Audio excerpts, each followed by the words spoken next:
Hi, students. It's Dr. Newmark here. Let's see if I can make this video shorter. Let's jump right in. Okay, so the readings that we're going to cover in this video are Lewis's Contextualizing Places Type, Roberts's Visual Argument in Intercultural Contexts, and Blair's The Rhetoric of Visual Arguments. Actually, those last two are going to be in the reverse order. So in terms of what else is going on, I've received your scrapbooks and I've started grading them, and hopefully I'll have them all done by the end of next week. Alrighty, so let's jump right in. So you visited this article in the Exchanges Journal. In case you didn't know, I'm the editor-in-chief of Exchanges, and I founded it as a graduate student with some of my graduate student colleagues. And next year, the journal turns 25 years old. It is a journal that publishes undergraduate scholarship and graduate scholarship in rhetoric, writing, technical communication, writing across the curriculum, and writing center practice. So it's a really interesting journal for the kind of work that many of you are doing in the rhetoric and writing program. I'm mentioning this now because we are actually putting together our guest edited 25th anniversary issue. And so this might be a great opportunity for some of you in rhetoric and writing to engage with a past piece of scholarship out of Exchanges and re-engage with it and write a reflection piece or a critical piece or sort of a symposium piece for the journal. Anyway, this is a piece of scholarship from the journal from several years back, but this one was super memorable to me, so I thought I would use it in my teaching. I really love this article, and I think it's a great example of the kind of like deep and engaged scholarship that the graduate student authors in the journal have done over time. Anyway, without further ado, so Harry Lewis thinks that typefaces invite us to identify the situatedness of a composer within an environment. They engage with this concept of spatial rhetoric. So his goal is to take his interpretations of Auburn University's campus and synthesize it into letter forms.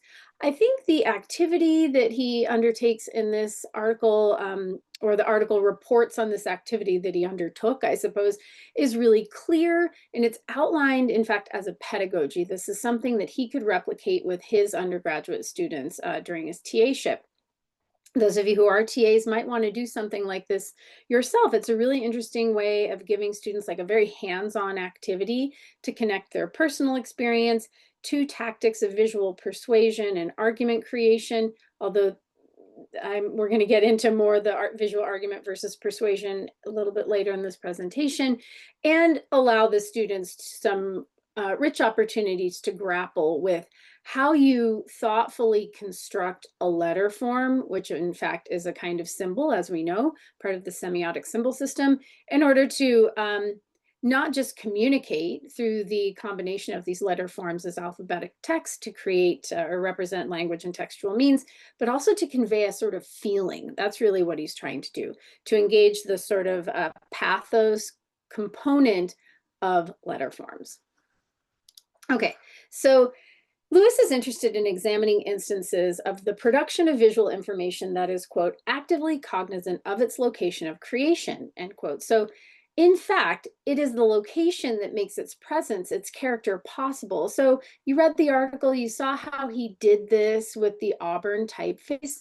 So in thinking inspired by Lewis, I ask this question: has the penetration of design tools and font libraries created an opportunity to engage with the materiality of letter forms even more than we did in the age of typewriters, or less? Like, think about this from a perspective of sort of material rhetorics and materiality. So, you know, I use Adobe Express a lot. I used it yesterday to create a flyer for a visiting speaker who's coming. And there is a superabundance of options for typeface there. It used to be 20 years ago that the options that were built into my Microsoft Word were many fewer. And I remember, you know, when I was a child and my parents were trying to have advertisements made for their company, they would actually work with a graphic designer, and it was a much more material process for her to render a logo visually or to select a certain kind of type that was going to appropriately represent what their company did and resonate with their feelings about their company and their work and how they wanted to convey that to the public. So what has actually been sort of cut out of this process is the material engagement with that, like, you know, like setting type in a printing press, for example. So in a way, we engage with font and typeface more today because it's so easily available to us, but does the ease with which we engage with it vacate its sort of symbolism, its importance, its association or relationship to certain places, certain times, like Old English font, or certain circumstances. So you can watch the whole documentary about the Helvetica font face if you're really interested in this kind of conversation. So on the screen here, I have two Finnish examples. One is the Finnish hockey jersey. You see there on the left, Suomi is how you say Finland in Finnish. That is a serif font that is actually kind of a really interesting serif font, actually. And then on the right, you have Helsingin Sanomat, which is the like newspaper of record in Helsinki. This is the biggest newspaper in the country. And in fact, this is a really weird sans serif font itself. It doesn't really have that sort of austere authority that like the New York Times font has with it. But this, you can read about the history of the creation of this font face. It's actually not too old, actually. It looks almost sort of like mid-century or like early 20th century, but it's not. It's much more recent. So if you think about the sort of font that is used for all of the brand components of the University of New Mexico, which you can look at the brand identity, what you are obligated to use if you are communicating on behalf of the university. There's a web page dedicated to this. You can think about whether these examples actually conform to what Lewis is arguing about presence, character, and location of creation. Okay, so moving on, so building off of Ava Bromberger's study of the emotional impact of certain typefaces, what typefaces evoke certain emotions for you? Think about the differences between display typefaces and body typefaces. And Lewis refers to the Auburn Creed. That's something that he really dwells upon in order to go through the practice, the exercise of creating this font face. So what about a creed like this seems foreign to you? Auburn is a big sports school. They have a lot of like important presence in their region. And so the motto is something that people really cleave to. But UNM doesn't have a motto. So if we lack one, what does that mean? So in Finland, it was a somewhat unfamiliar concept to have a motto because there isn't like the kind of like university pride or sports teams that we're really used to in the United States. There's not like fraternity and sororities at those universities. But the university I was at in Finland did have a motto, and their motto was human potential unlimited. I'm not going to take the time to really discuss like how this might be visualized, but something that was really interesting was because the university had a lot of international students, they had this English language motto, but the motto in Finnish was slightly different and had a slightly different suggestion to the students. And we had a really wonderful conversation about that, as combined with the kind of typeface that was used for the university, which was a very thin sans serif font, almost sterile, almost cold, coupled with this logo that the university used, which to me reminded me of Tron. So we don't have time to talk about that here, but I would love you to really be open-eyed about all of these layers of sort of persuasion that are embedded in the very typefaces that we might use. Okay, now, unfortunately, we can't spend too much time in this video on this Blair article, although it's super interesting. It's rather old now. It's totally weird as well. I'm sure you read it, and some of what you read, you were like, wow, J. Anthony Blair, I kind of didn't need to know that. But when he gets into like the very sort of thickness, the details of what he's trying to establish, this connection between oral rhetorical strategy and visual rhetoric, you can see how he's doing like a really systematic but example rich move here to make his case. So following Blair, we wish to explore how rhetoric may be conceived as extending beyond the boundaries of the verbal. So images are not capable, says Blair, of being true or false. I think we probably agree that that's true, especially now. And so many of the images we're presented with, we don't even know whether they are, in fact, a capture of something that actually happened or whether they are artificial and AI generated. So thus, images might not be able to be called arguments. That's kind of his opening premise. So visual arguments are a subspecies of visual persuasion and differ in important ways. He writes, visual arguments constitute the species of visual persuasion in which the visual elements overlie, accentuate, render vivid and immediate, and otherwise elevate in forcefulness a reason or set of reasons offered for modifying a belief, an attitude, or one's conduct, end quote. So in visual arguments, reasons are given to support a claim. And the whole matter in play here is this phenomenon of like reasons. Can they be propelled by an image alone? Okay, so this is a really terrible quality image here. I encourage you to look this up. This is the David Lowe cartoon that he discusses in the article, but he doesn't show it. So this shows the British man that he describes sitting there sort of complacently reading a newspaper, but he's underneath all of these boulders.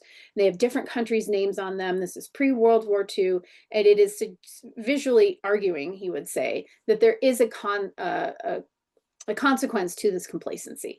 So look this up on your own because the one here is very poorly rendered. Okay, now Blair writes, this is another example that he gives, this Daisy advertisement from 1964. And you can see here, Daisy ad 1964. You can look that up on YouTube and watch it yourself and see if you agree with what he's saying. So Blair writes, quote, understanding the rhetorical dimensions of arguments to consist of the various facets of its situatedness, it is plain that the visual is above all rhetorical. To be effective, the visual properties of a visual argument must resonate with the audience on the occasion and in the circumstances, end quote.